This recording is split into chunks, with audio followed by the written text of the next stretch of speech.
Make an opening statement, then if you have questions, please raise your hand and we'll point and please identify yourself.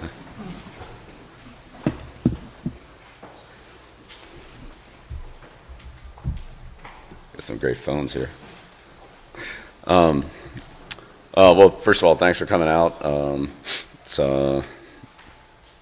kind of interesting to be starting football here in March, especially when we'll be able to get the pads. But exciting, good to get going, and like I said, appreciate the turnout. We got a lot of work to do, a long way to go, and just kind of getting to know the team here. We did a lot of off-season conditioning, and the teams responded well to that. So we've been able to work through practices, through our first practice, pretty cleanly. But we'll see how that goes here as we start stacking them together. But as far as evaluations and things like that, got a long way to go, and we'll take a look at everybody and see how things shape up, and just take it as it comes day by day. No big expectations here other than to go out and get better every day, improve on the things that we didn't do as well yesterday, add in some new things today, and just keep stacking those days together over a consistent period of time, basically all spring, and we'll see where we are at that point. So good to get out on the field, good to get going, and I think the players are excited to actually. We haven't been able to use footballs, right? But now we can actually get a football out there and starting to look like football. Go ahead. Aaron here with the AP. You guys, you've been around college-age kids when they were rookies or draftees, but a lot of the guys you worked with were seasoned pros, understood what you wanted in terms of how you work as a pro. With what you and Michael have described about how you want to run this team and this program, kind of what have those messages been like in conversations with the team individually about what you're trying to build here, and what has been the response? Thanks for the question. The response has been great. It's similar to like what a rookie mini camp would be, and time with the rookies. Granted, those kids are a little bit older, but they're coming from all different programs and different situations, and so it's starting to put everything together. Here's how we do things. Here's what our expectations are. This is what you need to do to be successful, and they've embraced that. They've tried to do it. Again, we have a long way to go. We haven't accomplished anything, but we're a lot further along than we were five weeks ago, and the players are ready to practice and ready to learn and embrace a new program. So, getting there. Hey Bill, Pat Forty from Sports Illustrated. I'm wondering, schematically, spent a year kind of looking at the college game, how much can be transferred from what you didn't done in the NFL to here, and how much has to be different? There's a lot of carryover for sure. Certainly the fundamentals are fundamentals. Man coverage is man coverage, and double team blocks are double team blocks, and things like that. So there's a lot there. But the hash marks are a big change, and just say the overall skill level. In the NFL, there's some pretty elite players, and especially the passing game.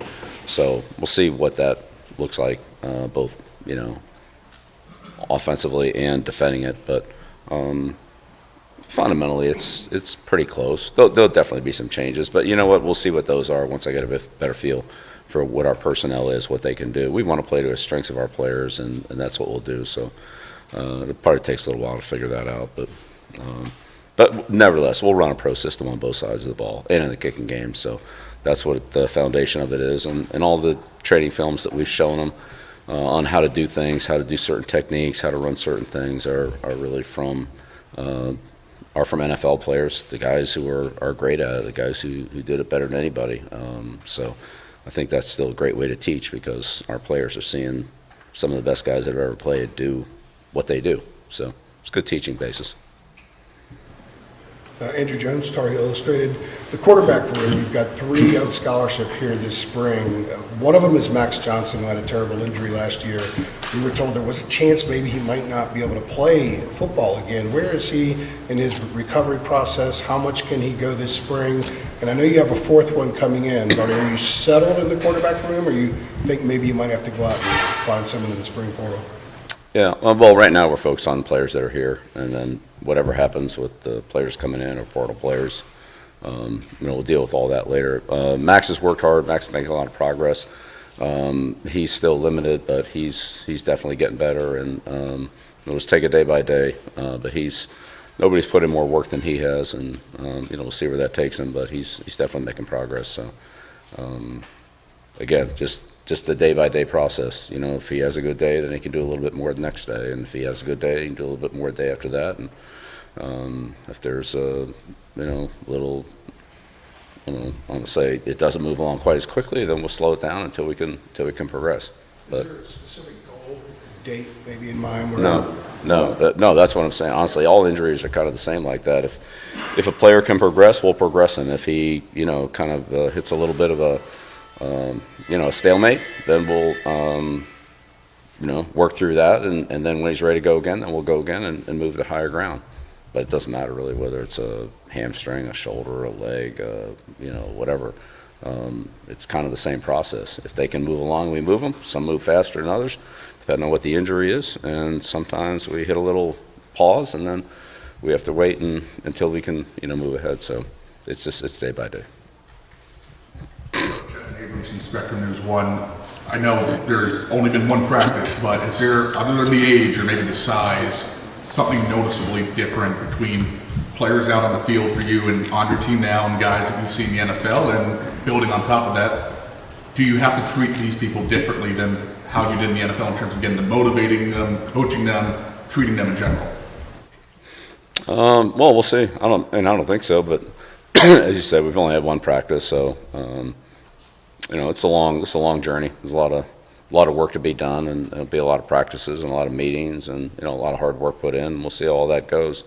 But players have responded well. They seem generally excited and enthused to be playing football, which anybody would be after you put in a lot of several weeks of training. It's time to get out there and finally play.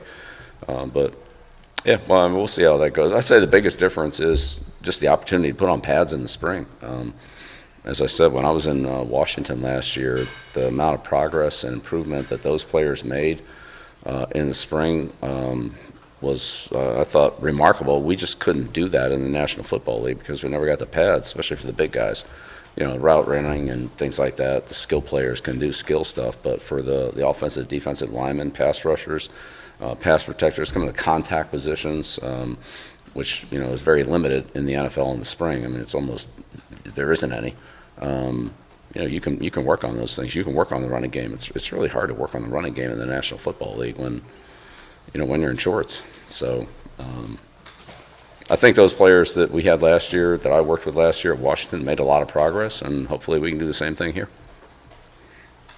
You talked about using this time to, I'm sorry, David here with ESPN. You talked about using the time that you've had so far to try to get to know the team and the players. How good of a feel do you think you have for the personnel that you have right now? And do you expect, by the end of spring, maybe a bunch of people leave because, hey, this wasn't really for me, and you want to go out and get some more people coming in? How do you kind of anticipate roster management?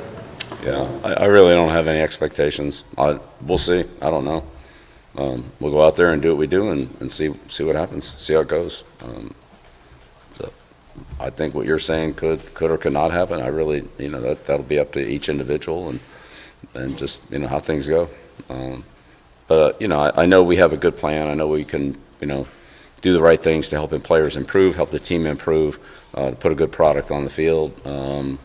Everybody that can help us and buys into it and wants to be part of it will be part of it that's here. And if they don't, then that's their decision. Bill Archansky, WCHL Radio. You're new to us. You're not new to the world, but you're new to us. Can you explain how you get the staff ready for a practice in terms of meetings, and then what do you actually do during the practice?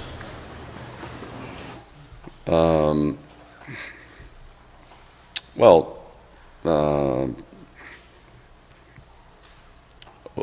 spring practice is a little bit different than practice in the fall, but let's talk about spring practice. We have a general outline of what we want to try to do over the spring, so that the offense and the defense can work together, so that the things that the offense is working on, the defense is ready for, and vice versa. and that we can evaluate. Most important thing for us right now is just to evaluate the players. Other than Freddie being last year, none of us really, have any familiarity with the players, what they can do, and what their skills are. We certainly want to be able to take advantage of those. So, we want to put in the foundations and of all the fundamentals that we'll use that'll carry us through the year, and that's the main thing, and then to evaluate the players. So each practice is structured so that we can work productively together on offense and defense, and at the same time that we can build up our conditioning and stamina.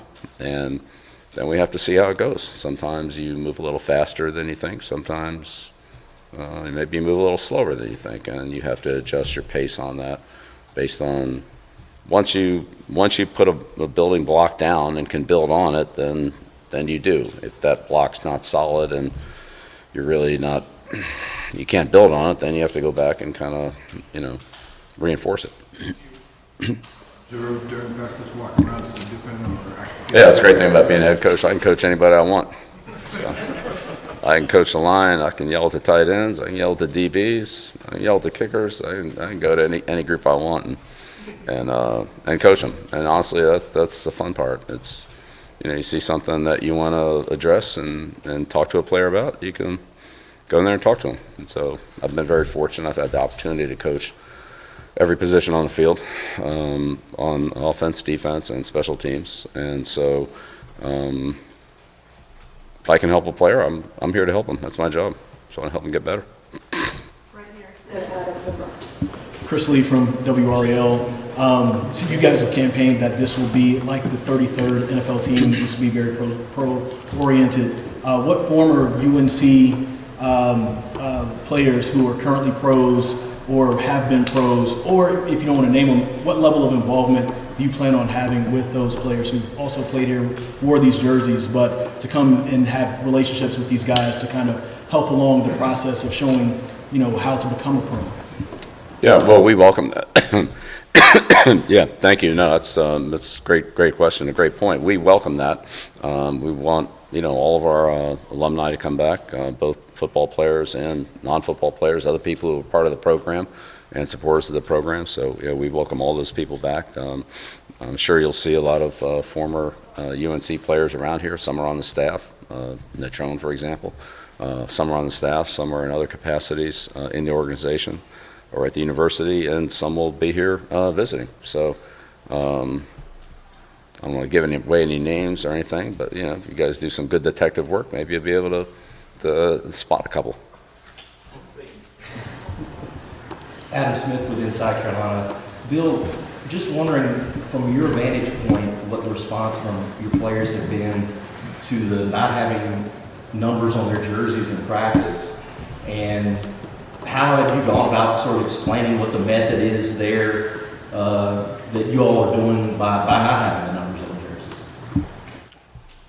Yeah, it hadn't been a lot of explanation. That's just what we do. We go out there and, we earn it. So the numbers and what color gloves we wear and all that's not as important as doing your job and being responsible and accountable to your teammates and being a good teammate. And so our focus is on the team, and we're just all out there working, practicing, trying to get better. And it's coaches, players, all of us. And so it's not all about individual notoriety right now. It's about trying to put together a team.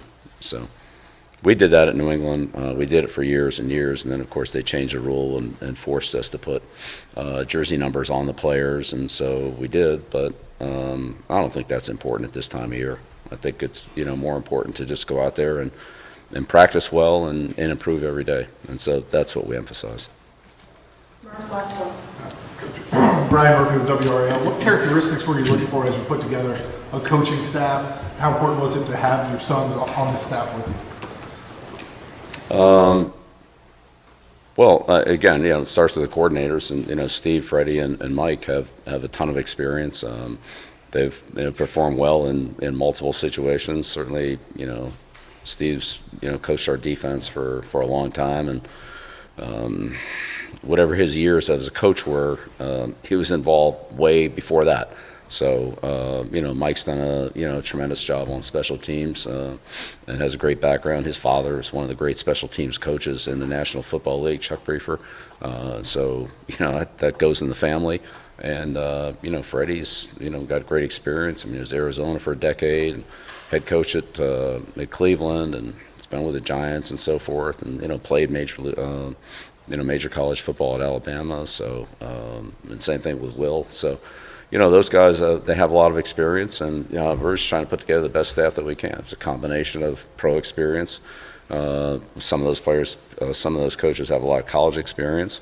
Billy was at IMG last year, which is one of the top high school programs in the country. So, he's been a good addition. But, Garrick from Louisville and Mondo, came in from Washington, has kind of West Coast background. It's a little bit of a mix. But, feel like everybody here has, can add and has added to our, the overall quality of the coaching staff. But, in some cases bring a different perspective. Ty came over from Arizona, and so that's, just, as part of Jed's staff there, but, gives us another perspective.